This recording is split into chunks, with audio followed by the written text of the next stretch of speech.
Hello, good evening, everyone. I've been given the go-ahead to get us started. So first I have the flight attendants rule. So the exits are to the sides of the stage or the back of the auditorium. Unisex bathrooms are out in the lobby to the left. Please silence your phones, no photos or cameras or recordings during the event, please. And now I would like to introduce Samantha Colleen Frey, who is going to give the land acknowledgement tonight. She's an enrolled member of the Narragansett Indian tribe, a mother to her two beautiful girls, and is the Indigenous Empowerment Program Manager at the Tamaqua Museum. Samantha works to bring the vibrant and thriving culture of Indigenous peoples to the present tense and to eradicate the narrative that Indigenous peoples existed only in the past. Please join me in welcoming Samantha.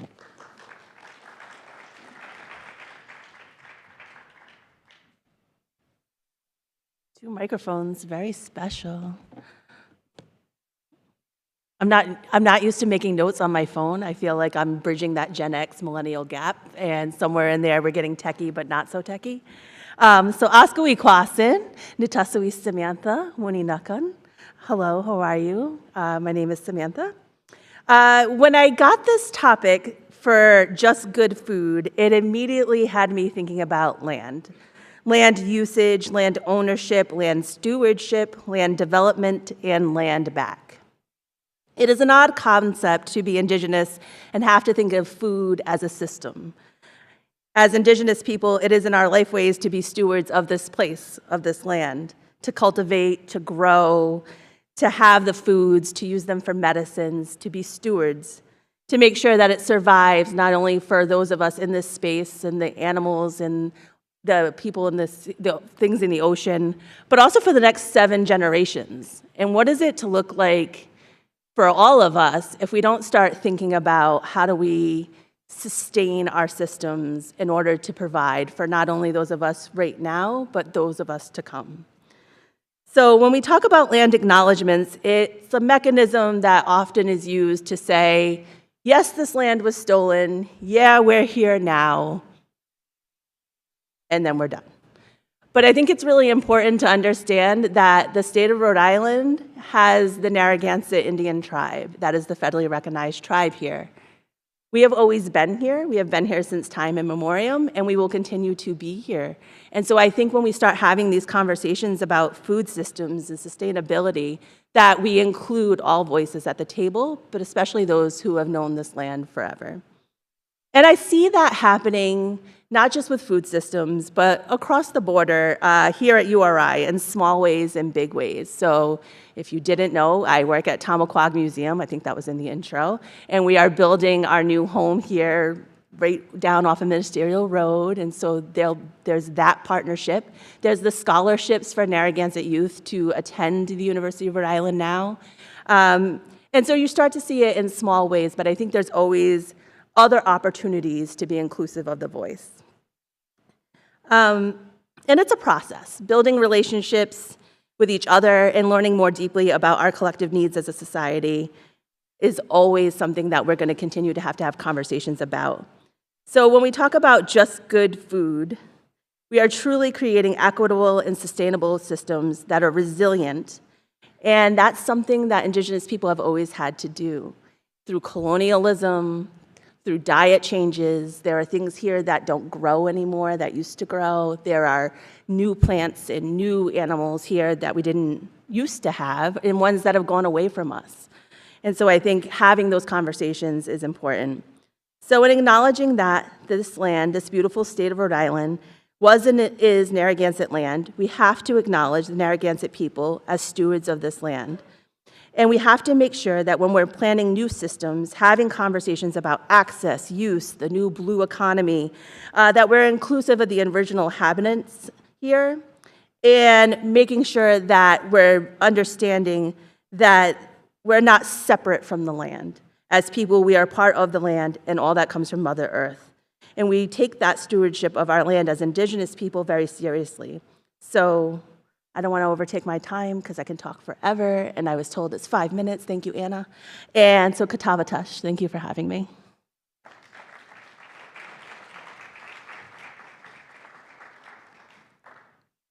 Thank you, Samantha. I would like to now introduce you all to our speaker for today, Tom Philpott, who is going to speak as part of the Fall Honors Colloquium, which focuses on creating equitable, sustainable, and resilient food systems.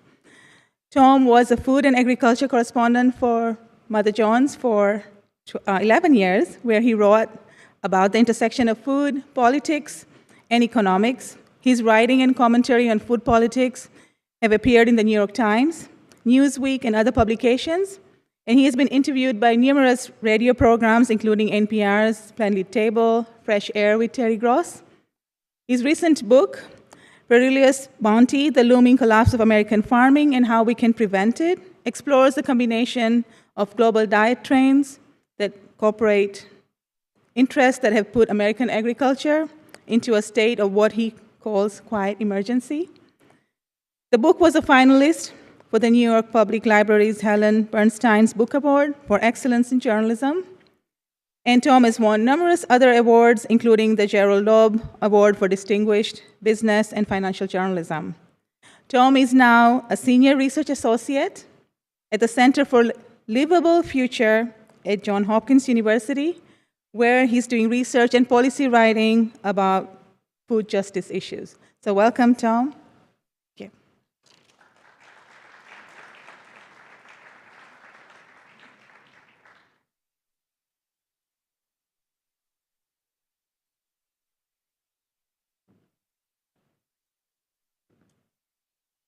Well, thank you so much for having me. Thanks to the Communications School and the Honors Program for getting me over here. Wish I could spend more time. This is an amazing area, and I would just love to learn more about it. And the land acknowledgement was fantastic because it drove home a point that I learned pretty quickly in researching my book, where I focused on the two most important regions in the United States for food production. The regions that provide, in the case of California, the great bulk of our fruits and vegetables, also lots of nuts that have become very popular over the years, almonds and pistachios. It's also the #1 state, even surpassing Wisconsin, for dairy production. So that's one of the regions I focus on. And the other one is the Corn Belt, the Midwest, centered in Iowa, which is kind of a similar, it occupies similar importance, but instead of for fruits and vegetables, for meat. Because not only is a lot of meat actually produced there, but the corn and soybeans that go into the feed that feeds upwards of 98% of the animals in this country come from this area. And what it has to do with the land acknowledgement is that both of these areas are unique ecosystems on the planet. California's got maybe the biggest Mediterranean climate on the planet, which is an ideal region for vegetable production. And despite what I'm about to lay out here, it also has incredible water resources for a Mediterranean climate. So it is a truly magnificent ecosystem, and the region where I focus on, the San Joaquin Valley, even more so for reasons I'll get into. And these were, and the same thing with the Corn Belt. The Corn Belt, we think of it as just this carpet of corn and soybeans, but it actually was one of the world's great prairie regions.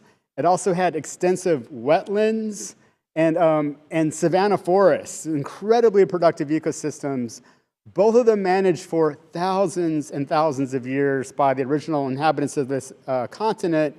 And I think that there's this myth in America that there's this natural splendor here that just, rose up out of nothing. But human interaction with these landscapes over thousands of years contributed to how resilient and productive and amazing they were. And then in both cases, there were rather violent seizures of land that we don't need to get too deep into the details, and white settlement of this land, and then rather immediate ecological decline that, as I'm about to lay out, is now in a pretty terminal. It's in a pretty terminal phase. It's not. We can still do something with it. We can reverse it. but it's gone on pretty far. And where I want to start this talk is in the San Joaquin Valley, sort of when the idea for this book crystallized. So the San Joaquin Valley is the southern part of the Central Valley. It's that long valley in California between the Sierra Nevada mountains and the coastal mountain range. And the San Joaquin is the southern part of that. So basically, like an hour north of LA, when you're going north and you leave the mountains, you enter this vast valley. And you know, now, of course, it is almost 100% farmed. You know, in the past, it had mighty rivers going through it that took the water from these mountains and, you know, gushed it down into giant lakes and a really huge, you know, river delta around San Francisco. Now it's this sort of landscape of agriculture everywhere you look. And so in 2015 is when I took a big reporting trip there. And the reason why I went was that California was in its steepest drought in its recorded history. Basically, the thing about California is its weather, its water conditions are you know, very reliant on the snowpack that accumulates in the Sierra Nevada. And when the snowpack doesn't come, that's when you get a drought. That means there's no surface water to carry around, and you have to rely on underground water, groundwater, water from aquifers, which is essentially a fossil resource. And so in this summer, it's July, as it is every year there. It's super hot, over 100 degrees, very kind of almost desert-like and dusty. And in the farm fields is the only place you'll see green, and you'll see these green sort of like almost forests of almond trees, and you know, and it's really precise drip irrigation. And when you're not walking, or when you're not like literally an almond tree, it's just bone dry there. And I went to this small town called Alpa, and it's a town of about 1,000 people. It's a farm worker town. Most of the families who live there are farm workers. The median income in the town is for a family is $26,000. So the people are essentially working poor. And this is a very common story in the food system. People who work in the food system tend to be the lowest paid workers that we have in our economy. So this is very typical of that. Nothing anomalous so far. This is just how it is in California. Largely migrant community, largely Spanish-speaking. And what drew me there was I had heard a story about their water quality had gone into a state of emergency. And what had happened was I met the guy who managed the community water wells. So almost all communities in the San Joaquin Valley rely on groundwater, pumped from underground. The same water resource that the farms use to irrigate their crops. And what happened was the town has 2 wells, and the first well had the water level from this incredible amount of pumping being done by the farming interests had dropped to the point where the first well was essentially pumping air. The water level had dropped below it. So the water manager goes to the second well, and he does his obligatory by the EPA tests, and he finds that the water that it's drawing from a deeper part of the aquifer. It's farther down, so it has access to water, but the water coming out is tainted with arsenic. And now arsenic is a naturally occurring mineral in that part of the world, but what happens is that its concentrations are highest lower down in the water profile.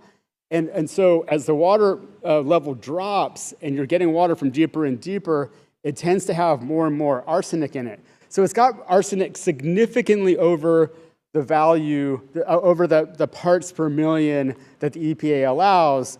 And that's for good reason, because when you're exposed to arsenic at that level on a daily basis, incidences of cancer, of heart disease, of birth defects rise up dramatically. And so with this guy, he had no choice. You know, what you do in that condition, in that situation, is you immediately inform everyone that this water is tainted. Please don't drink it. And he told me that it didn't come as much of a shock in the town. There's not a lot of trust in the water quality there, and people there were already buying bottled water.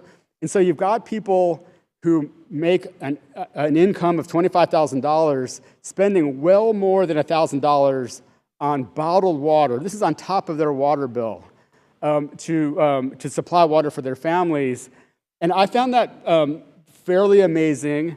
And then the day before I had gotten there, the governor of California had made an emergency drought announcement, and he said no one can water their lawns anymore. And hey, that's for a good reason. If you have a giant lawn in Los Angeles that's perfectly green, it's a ridiculous use of water.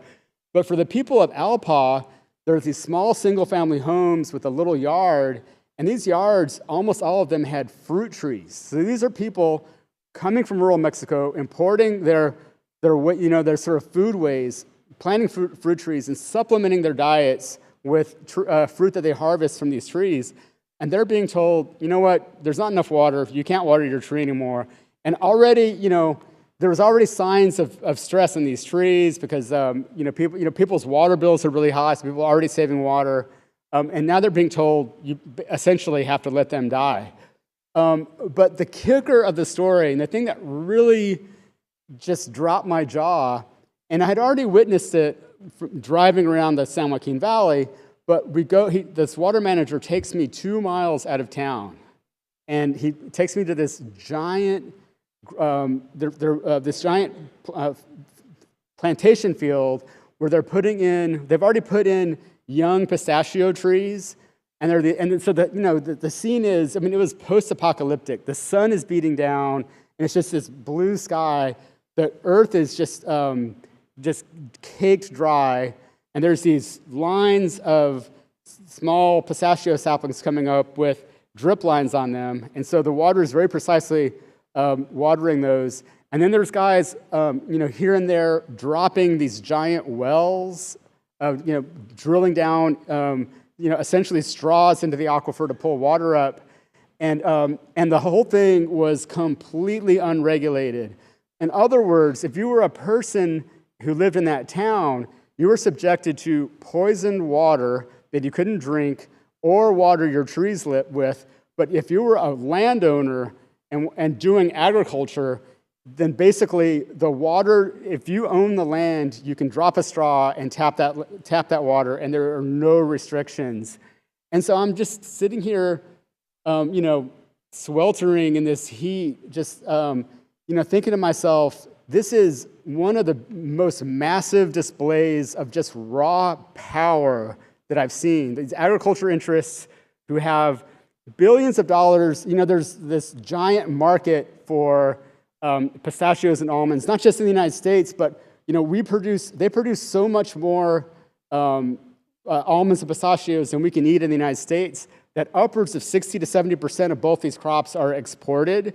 And the whole idea is to capture these growing markets in places like China, where you got a growing middle class and people who have more income and want to eat high value foods like almonds. And this whole project was based on capturing that money and sort of making profit for the people who own this land. And sort of in that field, and as I'm coming home and I'm putting this story together, I'm thinking about that situation and a similar thing that's happening in the Midwest, in the Corn Belt, involving soil more than water. It involves water too a little bit, but it's soil more than water. And I was thinking, wow, both of the places that are most responsible for supplying us food are in a state of ecological unraveling, and also that spaces where this kind of agriculture alights is making the people around there live in misery. So I thought, well, maybe I should write a book about this. And so I plunged ahead soon after that and started writing this book, Perilous Bounty, that came out in 2020, and it just came out this year in paperback. And so that's kind of what got me up and running about this. But I just want to drive home a little bit just about how insane both of these situations are, and then leave us not in despair of where we're going to get our food in the future, but thinking about what we can do now to change this situation. That's what I'm going to try to leave us on a note like that. But so the main thing I learned about California's water is that California's got a really interesting climate where its weather originates in the deep in the South Pacific, out in the ocean, in this really hot area. There's a lot of water evaporation, goes up into the atmosphere, and it comes over to California in this phenomenon called atmospheric rivers. And these atmospheric rivers can be they can carry as much water in a year as the Mississippi. So we're talking about massive transfers of water.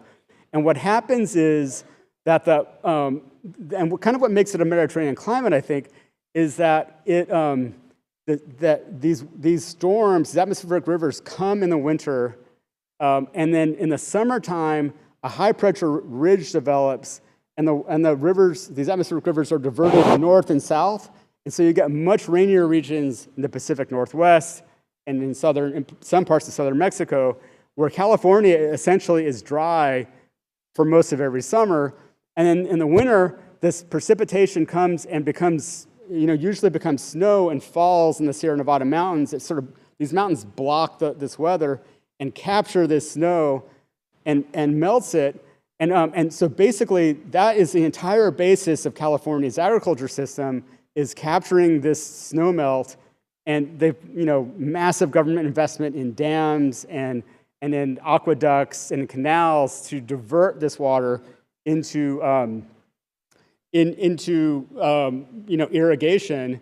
And in the 150 years or so that America has had, in the first 150 years, I should say, I think that it became a state around 1850. And for the first 150 years or so of it being a U.S. state, California had relatively very calm weather. The snowpack materialized in a pretty predictable way. There were droughts, but they weren't too severe. And in this time, this is when the United States, the California government, and the federal government invested billions of dollars in putting in this infrastructure to capture the water, divert the rivers, essentially make the rivers disappear, and send this into agriculture. And so this industry rises up. It's incredibly valuable. There's a lot of money to be made. And then what happens is that basically everything gets weird around, in the 90s and into the 2000s, we start seeing these ever-recurring and steeper droughts. And what a drought is in California is that the snowpack just didn't materialize. And there's been a lot of science on it. And what the climate models tell us, and the paleoclimatological models that go back into the deep past and figure out what's going on, what they tell us is that California has always had wildly divergent weather, long periods of drought. Like when I say long, I mean hundreds of years of drought and massive, massive floods. And that this brief period of American occupation has been randomly pretty calm. And it looks like all of that is unraveling and that it's reverting to a much more wild and erratic mean, which is a pretty terrifying thing. And then you add climate change on top of that. And what that means is that you get more evaporation in the South Pacific, bigger storms, more fierce storms, but fewer of them. And so basically, if the storms miss that window in the winter, and you only have like 2 instead of 4 or 5, what you get is a massive drought, and that's happening more and more. But the flip side of it is, and this is what is chapter 2 of this book, and it is the most terrifying thing that I've ever written. I don't like thinking about it too much, but there is also this phenomenon of mega floods. There was a mega flood in this winter of 1861-62. California is a relatively new state. The gold rush is going bust. People are trying to figure out other ways of making money. And one fine day, it starts to rain, and it rains for literally 40 days and 40 nights or more. And the rain hits the snowpack, melts the snowpack, and the entire Central Valley. So this is an area that goes from not that far, pretty close to LA, all the way up to the Oregon border, and it's about 50 miles across. The entire Central Valley, including the San Joaquin Valley that I've been talking about, goes under 20 feet of water in 1861. and it is a cataclysm, and it freaks everyone out. And everyone, pretty much, it completely rearranged California agriculture, but it was essentially quickly forgotten. And I've talked to Californians, multi-generation Californians who know California history, have never heard of it. And I think it was basically considered an anomaly. But this paleoscientist did some work studying sediment rings and streams and things like that. And what she found was that there were 8 of these, 8 storms of that magnitude or bigger that occurred in the 1,000 years before the Spanish showed up. And so these were rather regularly occurring events happening once every 100 to 200 years. And then an excellent climate scientist by the name of Daniel Swain took that research and modeled climate change on top of it and this propensity for bigger and fiercer storms. And he's concluded in several shocking peer-reviewed papers that it's more likely than not that something on that level will happen in the next 20 years. And it's almost too terrifying to think about, but the Central Valley in 1861 was fairly sparsely populated. There were Native American people who lived there. There were Mexican rancheros who became American citizens who owned most of the land, and they ran some cattle there. But the population wasn't very big, and there's contemporary evidence that Native American tribes pretty early on figured out what was going on and cleared out. They got to higher ground and completely survived. Hundreds of thousands of cattle were wiped out. And what happened was the white settlers had already been sort of eyeing that land like, why can't we have that? Why do those guys have to have it? There's already tension between white settlers and these Mexican rancheros. And after this event, the Mexican rancheros completely lost their shirts and ended up selling the land to American white settlers for pennies on the dollar. And they took it over, and they couldn't restock it with cattle because they didn't have the resources. So they started planting wheat there, and one thing led to another.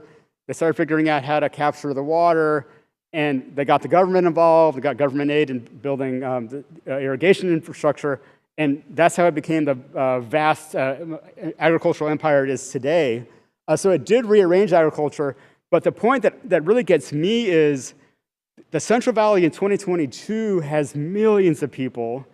The fastest growing cities in California are there, Fresno and Bakersfield and a few others. These are growing metropolises as people flee the Bay Area and LA.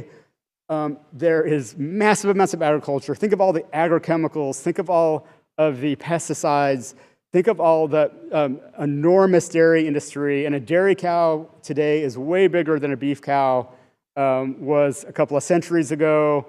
And there are many more of them. Think of the logistics of getting the dairy cows out. And if you don't get them out, think of the biohazard of millions of cow carcasses who perished in a flood. And there was actually a near, in 2018, I believe it was, there was a massive winter storm in California, and a dam in the region almost broke. They had to evacuate, I think, about 150,000 people. And the evacuation did not go well. The roads leading out became parking lots. People were fighting and stuff like that. But luckily, the dams held. So it's just a very, dire and dark situation if one of these floods happens. But even if it doesn't, what the science is telling us is that agriculture there has gotten so big and so ravenous for water that it is drawing down the aquifers at alarming rates, and ultimately there's a race to the bottom of the aquifer happening where people's hunger for profit is just pushing them to keep on doing this. And there is for the first time in California as an American state history, in 2015, a law came in that tries to start regulating groundwater use and ends the idea that if I own this land, I can stick a straw in, even though the aquifers are contiguous and they don't respect land boundaries. The law was that if I drop a well, I can take as much water as I want. That has been slightly mitigated by this new groundwater law, but we're still in this period where we're going to have to figure out how to grow less food in California, and growing less food in California means growing more fruits and vegetables in places like Rhode Island. That's just a challenge that we're going to have to move away from relying so much on California.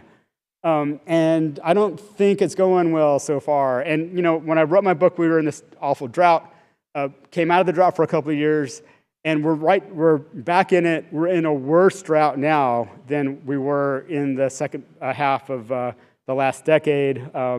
It's just a really dire situation. And my Alpa story is not even as shocking as the stories I'm seeing now, where entire communities are losing access to water at all. Their wells are going dry. Low-income people who have a private well, like there are hundreds of thousands of people in the valley in that situation, they're seeing their wells go dry as this race to the bottom of the aquifer continues.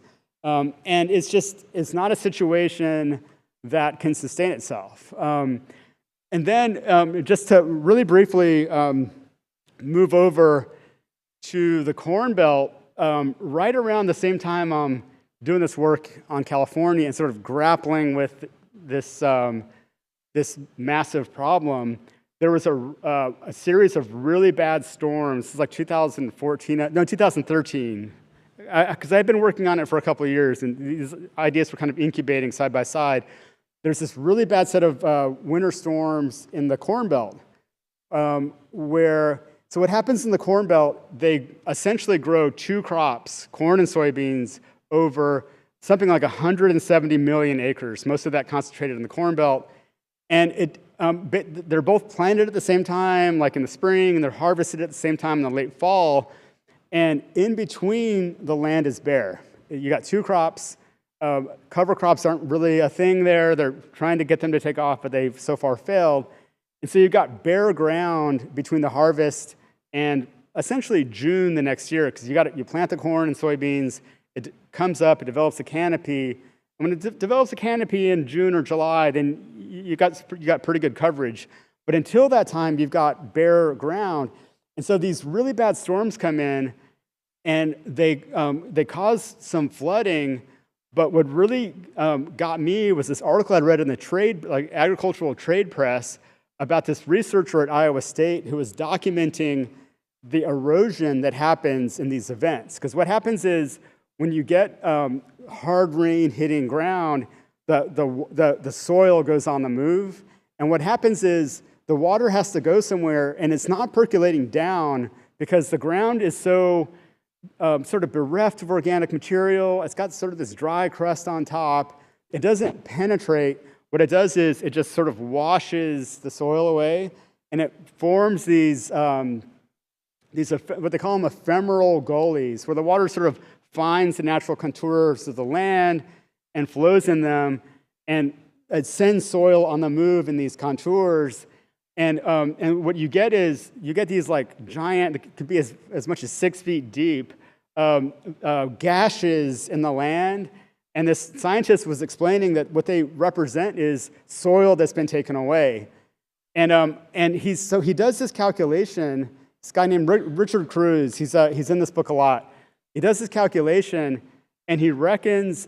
Well, first of all, he discovers that the USDA is not counting this kind of erosion. So what the USDA is doing when it looks at soil erosion, it's making an assumption that farms in the area lose about 5 tons per acre per year, and they regenerate about 5 tons per acre per year. And in the kind of erosion that they can document, it comes out to be at about 5 tons. This is, if any ag nerds in the room, sheet and reel erosion that the USDA is able to calculate, but they can't calculate, so they don't count gully erosion.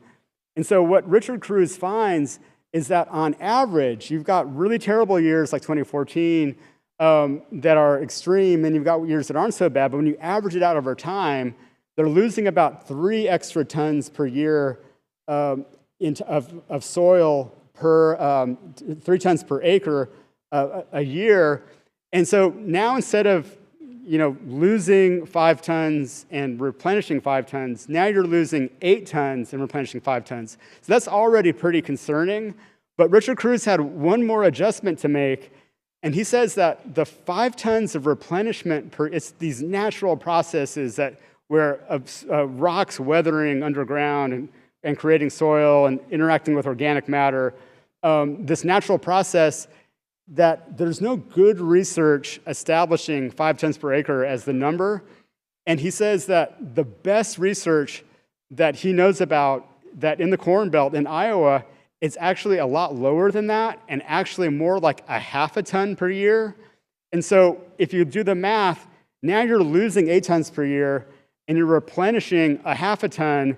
You don't have to be a math major to figure out that's 16 times the rate of natural replenishment. And so now you go from a situation where, erosion, we basically solved that problem after the Dust Bowl, to erosion is really bad. It's happening right now. The Midwest is sacrificing topsoil. Like this water in California, it's a fossil resource. It builds up very, very slowly, and it's sacrificing it at an alarming rate. And once again, I go into depth in the book about this vast array of economic interests that benefit from this. If you are selling pesticides and seeds and fertilizer to the farmers doing this, this is great. You're just you're making money hand over fist on this operation. And if you're buying the corn and soybeans at this very cheap price, because there's so much of it, it drives the price down, and you're turning it into meat, you're taking really cheap corn and soybeans and turning it into meat or high fructose corn syrup or ethanol or these higher value products, this is a great situation for you as well. But for us who rely on this area, for this country, and for the part of the world, other parts of the world that rely on it, we are consuming this vital resource and we don't even know it. And then the question comes up of, well, what about the farmers? Why would they do that? And I think it's a really good question, because the farmers, as I lay out really carefully in this book, they don't make out very well from the situation because everyone's growing the same thing. They're in competition with each other. And so what I want to do is, I'm a farmer, and we're all growing the same thing. We're all growing corn and soybeans, and there's a certain price for it. The only way that I can make more money is to grow more of it. And so I add more fertilizer, I add more pesticides, I buy fancier seeds, my yield goes up. But you do the same thing, and your yield goes up. This other guy over here does the same thing, and his or her yields go up. And then all of a sudden, you got more corn and soybeans, and that drops the price. So my rational decision to grow more is fine, but when everyone else is making the same decision, I'm on a treadmill. And very few companies control, 3 companies control 70% of seeds and pesticides in this country. 2 or 3 companies are the main buyers. So when you're selling your corn and soybeans, you've basically got 2 or 3 customers: Archer-Daniels Midland, Cargill, a couple of others. And so you're squeezed in the middle of this, and it's a riddle. Why do farmers do this? Why do they stay on the treadmill? And I have to say, I didn't really figure it out for this book, but I think I have since that time.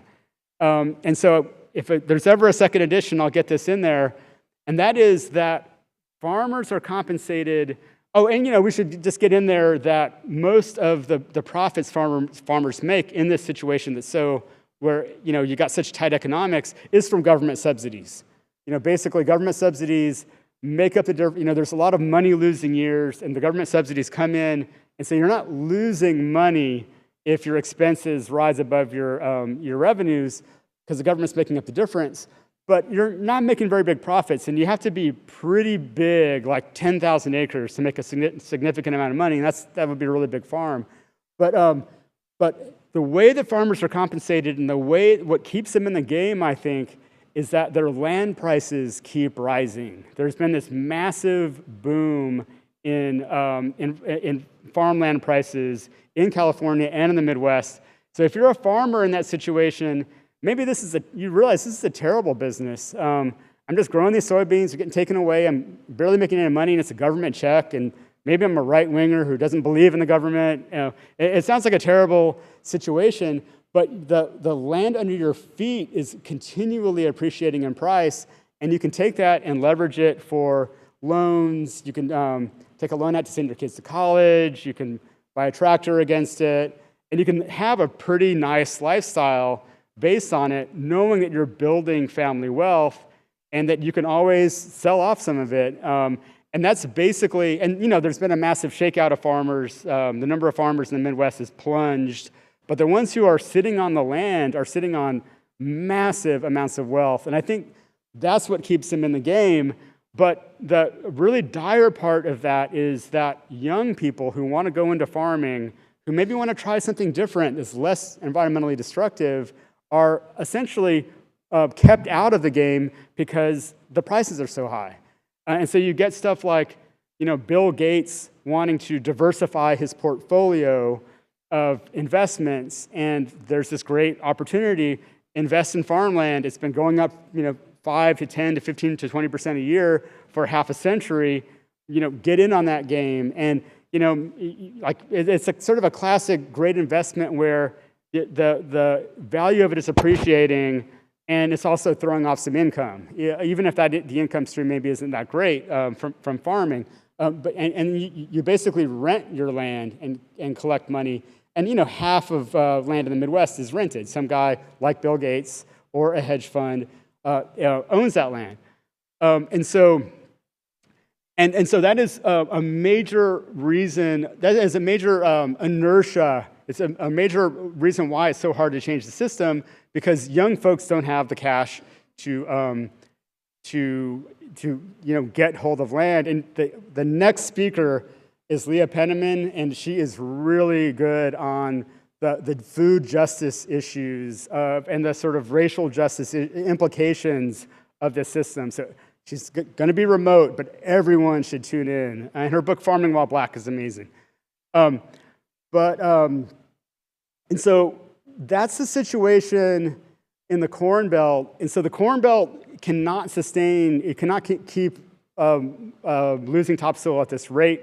After my book came out, some researchers at University of Massachusetts put a study out, and they looked at satellite imagery of the Corn Belt, and they can tell the way that that light from satellite imagery in the winter, I think they can tell from the way that light hits the land and how it reflects off the land, whether it's loamy, black, rich dirt or sort of gray or brown subsoil. And what they found was that already 30% of the Corn Belt's topsoil profile has withered away. It's eroded away. It's gone, and it's not coming back.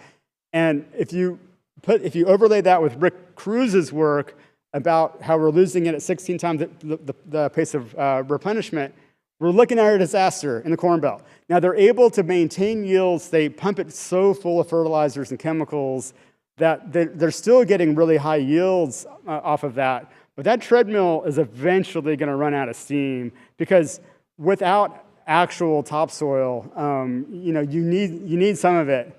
And so this meat production machine that we built up in the Corn Belt is just as fragile as this vast vegetable production, fruit and vegetable and nut production machine that we built up in California. And so we are now done with the really dire part of the presentation. And it is rather perilous bounty that we do have on our plates. If you look at a typical American plate that has meat on one side and vegetables on the other. And I just, should dispense with a couple things like regarding vegetables in California. Well, people will say, well, okay, that's really terrible about California, but hey, can't we just import our way out of this? Can't we just continue import more fruits and vegetables from other parts of the world? And actually that has some validity. We have been importing more fruits and vegetables in recent years. Mexico is a big source of fruits and vegetables, and so is Chile and a couple of other countries, and these numbers are on the rise.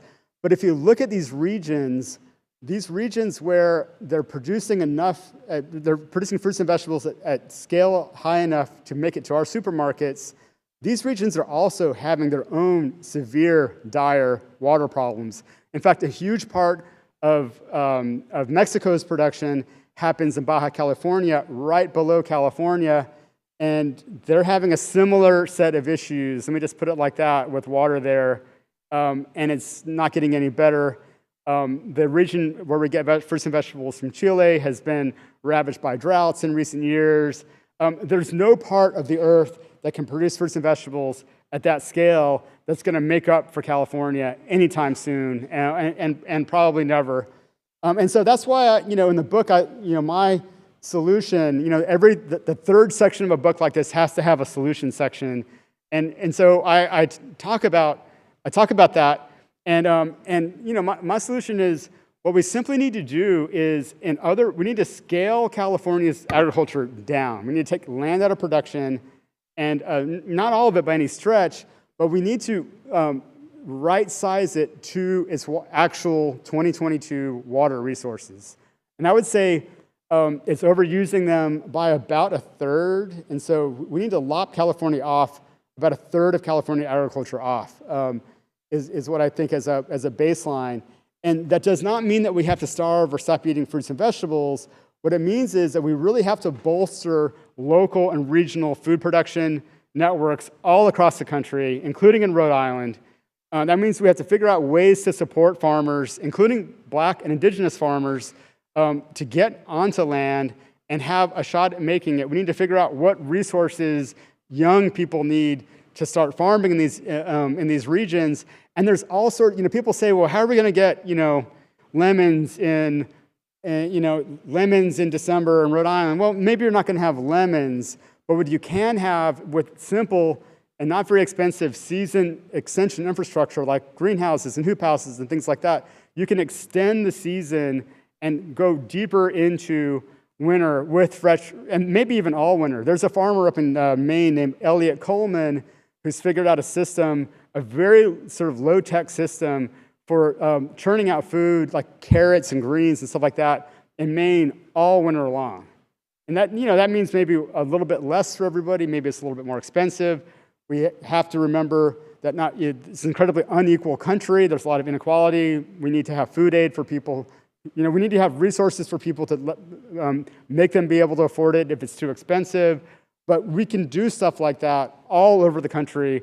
In the Corn Belt, fruits and vegetables would only ever be a marginal. They need to diversify their agriculture in the Corn Belt.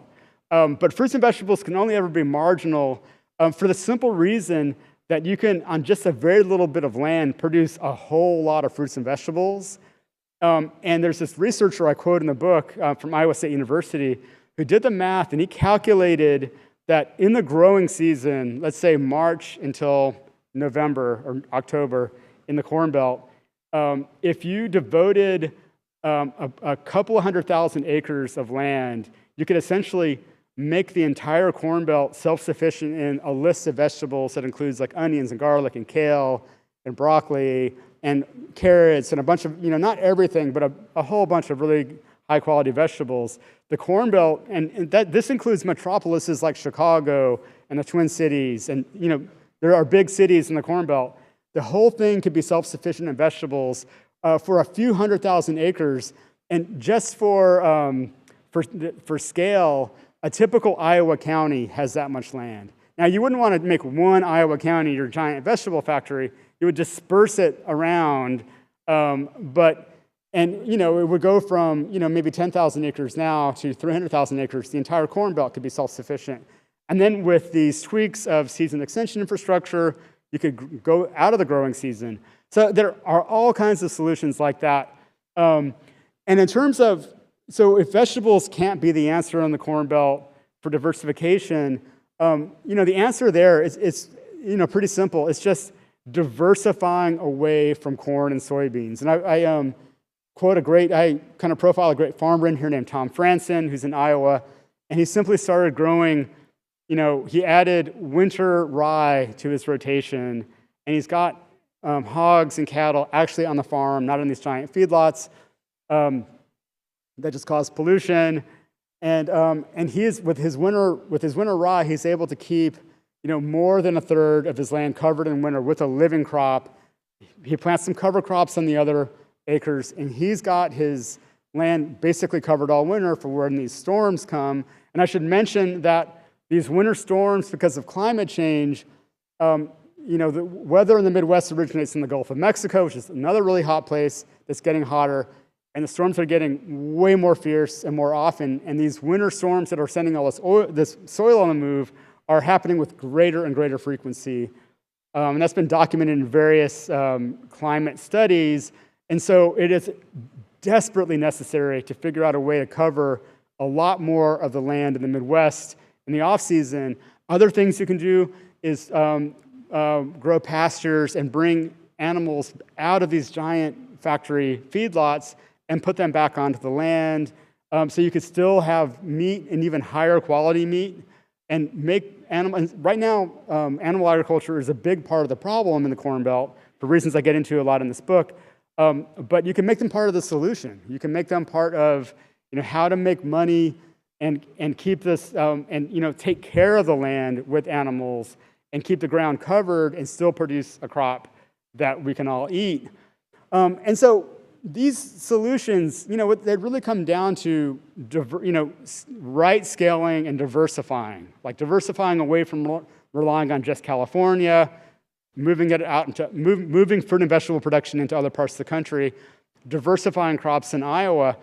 They sound really simple, but they're not, because, and then this is where we get to the real meat of what I think my solution is, and that is that this is a story that I'm telling you that is really about power. Who gets land? Who gets to own land? Who has to work on it? Who decides what's grown on it? Who profits from it? And all of these factors, the way that the current system works is that they're leading to this incredibly destructive system. And these industries are really, the people behind these industries, I am starting to wonder if Silicon Valley people aren't just stupid, as I read about these giant meltdowns of cryptocurrency exchanges and whatever it is that Elon Musk is up to. But the people that run these companies that I'm talking about, these giant agrochemical companies and these giant almond companies in California, they're really smart, and they take part of the profit that they make, and they invest it in the political system in maintaining their power.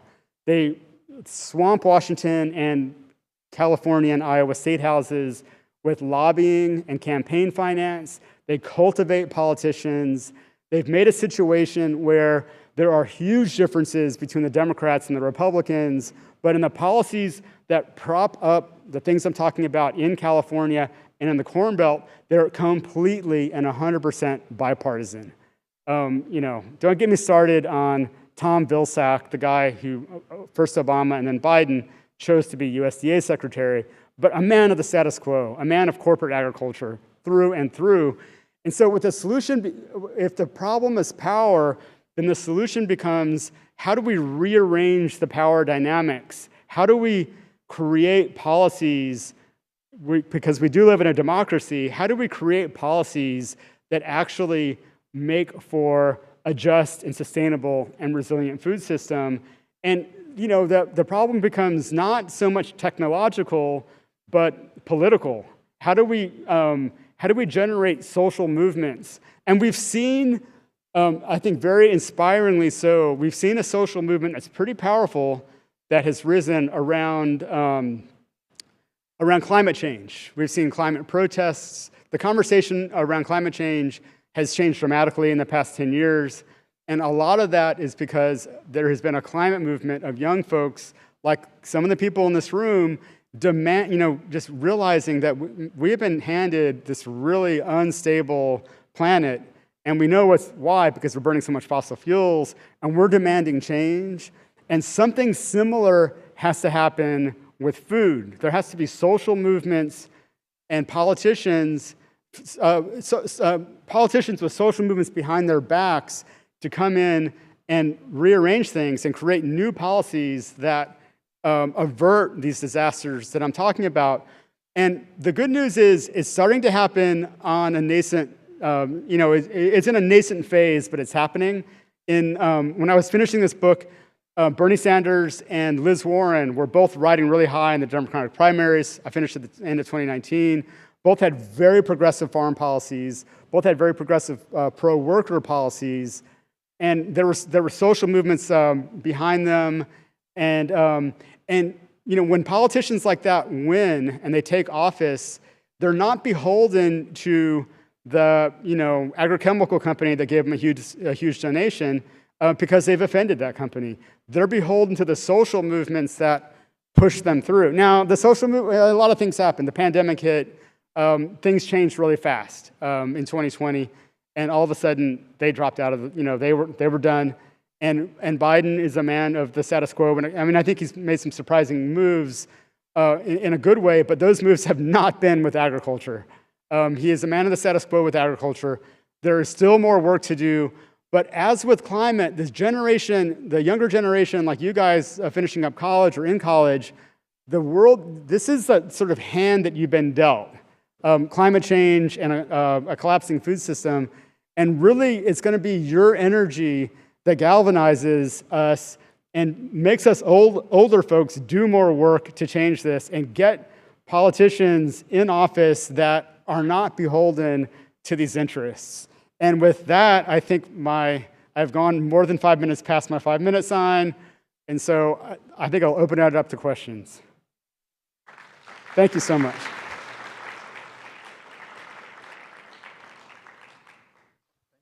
Thank you so much. Questions? Patrick. Thank you so much for that talk. It's always great to get the kind of big picture view of a lot of these things.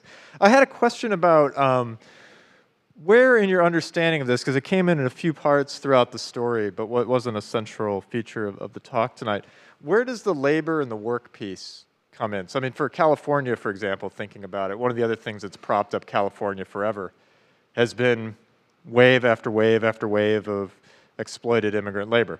And in the Midwest, it was mechanization. John Deere is just trying to put on the market right now a fully self-driving tractor. You don't even need a farmer anymore, right? So thinking about that labor question, where do you feel like the work comes back into the picture? That's a fantastic question, and I wish I had been able to get that bit of this whole problem, that major part of this whole problem, into this book, but I kind of made a strategic choice to focus on the ecological situation, although I do get into, in the book, the way that these areas become disaster zones for the people who live in them. And the people who live in them are also the people who work in them. And so I think that, it's just this really kind of Gordian knot that our society is in, where we kind of made our politician, our political class made this decision half a century or so ago that we're going to have cheap food, that we're going to, essentially move people off of farmland, we're going to consolidate farms, and we're going to completely disrespect farm labor. We're going to make farm labor as miserable as possible. We're also going to make meatpacking work as miserable as possible. In the wake of the Jungle, the 1903 book, one of the things that it did was it helped spark a wave of unionization in meatpacking plants. And in the post-war era, not long after, in the sort of great American boom, post-war boom, meatpacking workers were essentially manufacturing workers. They tended to be unionized, and their wages were very close to factory workers. And it was a middle-class profession. And with some very dirty union busting in the 80s, 70s and 80s, and also with a move from urban areas to rural areas, they were able, so direct union busting in the case of the Hormel plant in Minnesota, but just also this shift away, meatpacking goes from urban areas like the famous stockyards of Chicago to rural areas. And so when you start a new plant, it didn't have to be, the new plant wasn't unionized. They worked really hard to stop unionization. And so unionization is way down and essentially non-existent in poultry. And now meatpacking workers make a fraction of the money that manufacturing workers make. And the injury rates, even the official numbers, are among the highest, but they are way undercounting, especially, repetitive motion injuries in meatpacking they're just endemic. I mean, if you work in that industry, you've got carpal tunnel or something like it. And basically, in violation of OSHA, people are destroying their bodies at work every day right now in meatpacking plants. And that is just more of the same, where these companies have so much political power that they're able to essentially defang OSHA and impose unsafe working conditions on their people and on their employees. And that was completely exposed in horrifying fashion during the pandemic, when hundreds of meatpacking workers died, thousands were sickened, and meatpacking plants in rural areas became a vector for the spread of COVID. If you take 2 rural counties, a lot of research went behind this. One has, a certain percentage of people, let's say 20% of the population works in meatpacking plants, the other 0. The COVID rates were way higher in the meatpacking counties. And so it was escaping the plant, getting into the community, and just sort of fueling this pandemic. And so I think workers are at the very center of it. The worst paid jobs in the country are in the food system. And I think this bargain, this policy, this cheap food policy was actually incredibly effective, because wages start to stagnate in the mid-70s and 80s. Like, median US wages don't grow very fast. They're not growing as fast as productivity growth. And so you got a population that could be pretty restive, except that a lot of the things that they're buying are getting a lot cheaper. So if you're flooding the world with cheap food, you can get away with paying lower wages. If you're able to get cheap electronics from places with lower labor standards, and so people can have big TVs, then you can get away with paying lower wages in the United States. And that's something that happened in the sort of neoliberal era after the end of the post-war boom, is that you've had stagnating wages, but this attack on labor that's made things like food and electronics a lot cheaper. And I think that we absolutely have to, I think supporting unions, there's been a lot of activity around unionization, and in right-to-work states like the entire American South, where it's essentially impossible to form a union, where a lot of poultry production and farm work is concentrated.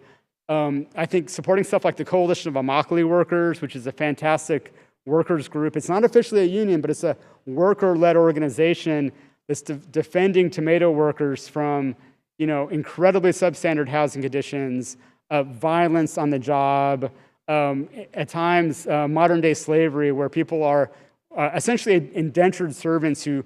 There are cases of people in that area in the past 20 years, and actually more recently than that in Georgia, actually last year in Georgia, cases of people chained to mobile homes at night, to their housing. They can't leave, having their wages stolen. And so I think the labor question is absolutely central. And I think the answer comes down to supporting workers' movements, supporting unions, and realizing that people who have a little bit of extra money are probably going to have to pay more for food to revalue labor. And we're also going to have to fight for policies that redistribute wealth to people who don't have very much money, because food is probably going to get more expensive. And it would just be yet another tragedy if that increased hunger in America. There would be no reason for that. But I think you're absolutely right, that the labor question has got to be central.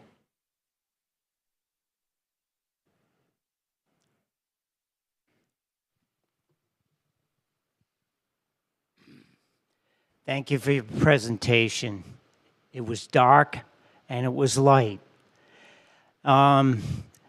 I started a program at the local high school in growing vegetables at the local high school.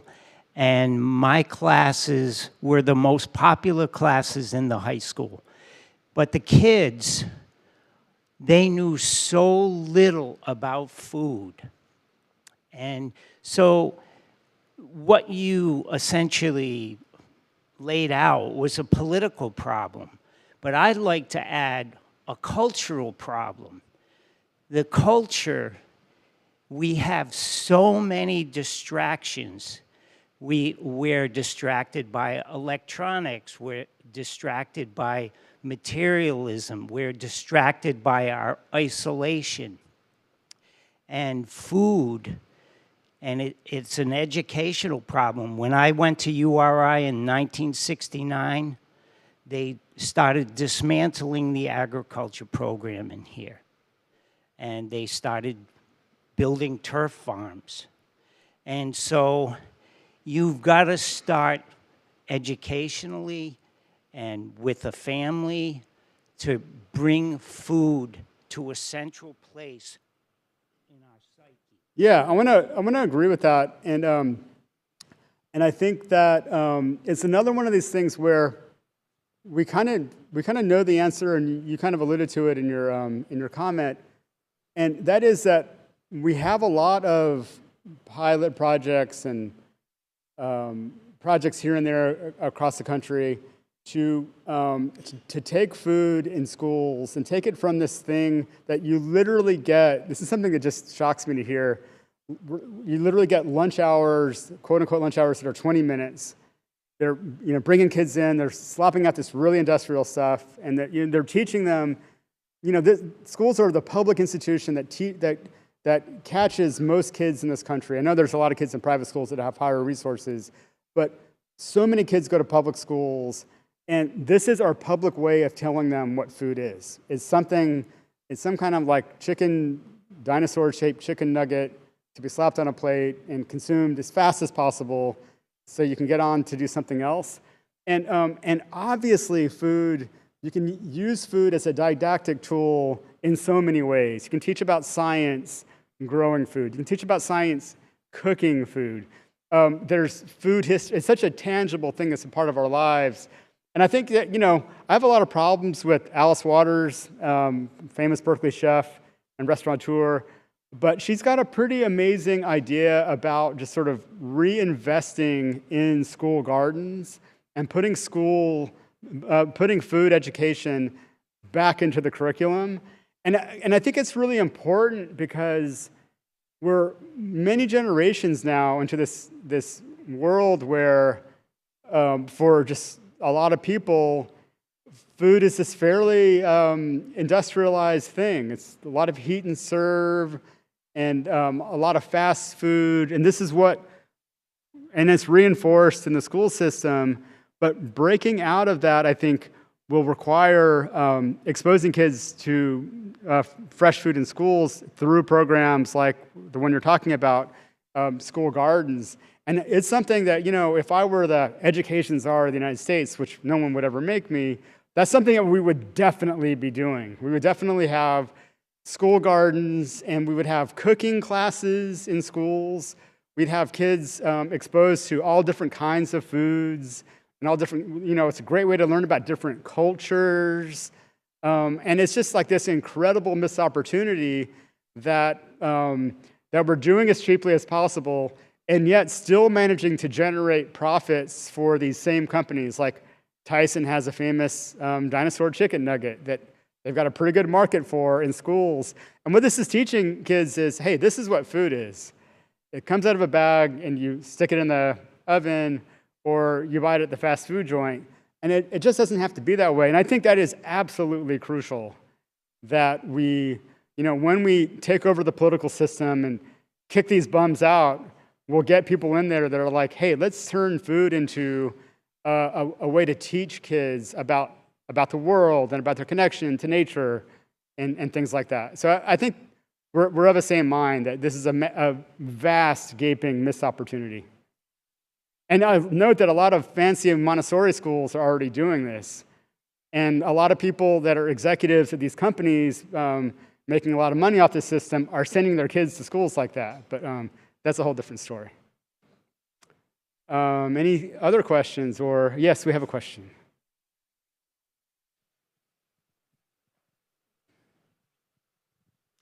Hi, thank you for a great talk. I just wanted to know, how is your journalism permeating mainstream? Because if we want to adopt a new revolutionary status quo, it has to reach the mainstream media outlets and not turn into some plot like Don't Look Up.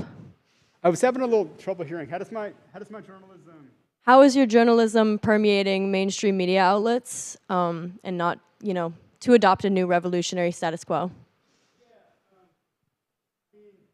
Yeah, so how is the stuff I do, and let's say Mother Jones, how is it permeating out there into the media? I think that, I started writing about this stuff like in 2005, and I was, 2006 when I was hired by Grist. I think I was, so National Environmental Publication, I think I was the first full-time writer at a general interest non-food magazine who was writing about food politics. And, you would get stuff here and there. Like Michael Pollan did do fantastic stuff in the New York Times Magazine that became Omnivore's Dilemma. There was some stuff out there, but since that time, I think there's been an explosion of good journalism on food politics issues that the Times and, the Washington Post sometimes, I think in recent years, have done some really good articles. They've also done some really dumb articles. But they've done really good articles on this, and they're starting to cover it critically. And I think one of the problems is that they haven't devoted resources to it. And so you'll get like a great investigative journalist like Eric, I think his name is Eric Lipton, has done some fantastic work on the agrochemical industry. But he is investigative work about how they use their influence in various ways, but he's not particularly sophisticated on agriculture. It's not his beat. And, he does a story, maybe once every 3 or 4 years, then he's on to something else. Then he's, mostly writing investigative pieces about other things. So they haven't invested in it as a topic enough, but there are a lot more people than, there's a lot more people now. There's a publication called Civil Eats that I recommend everyone check out that does really good stuff. There is an organization called the Food and Environment Reporting Network that raises money and pays journalists. Freelance journalism is a really rough business, and the fees are dropping. But Fern will come in and help a writer land a piece in the Atlantic or the New Yorker or the Nation and supplement their fee so they get a better fee and help get it off the ground. And so there's stuff like that happening. But in general, I don't think it has risen quite enough. It's not. It needs to be more focused on. It's more important than the mainstream media is letting on, I think. Thank you, Tom, for sharing the dark and the light with us this evening and your ideas for transforming the food system. We really appreciate it. All right. Thank you guys for coming out. I really appreciate it. And for having me. You guys have been everyone has been so hospitable to me, and I really appreciate it.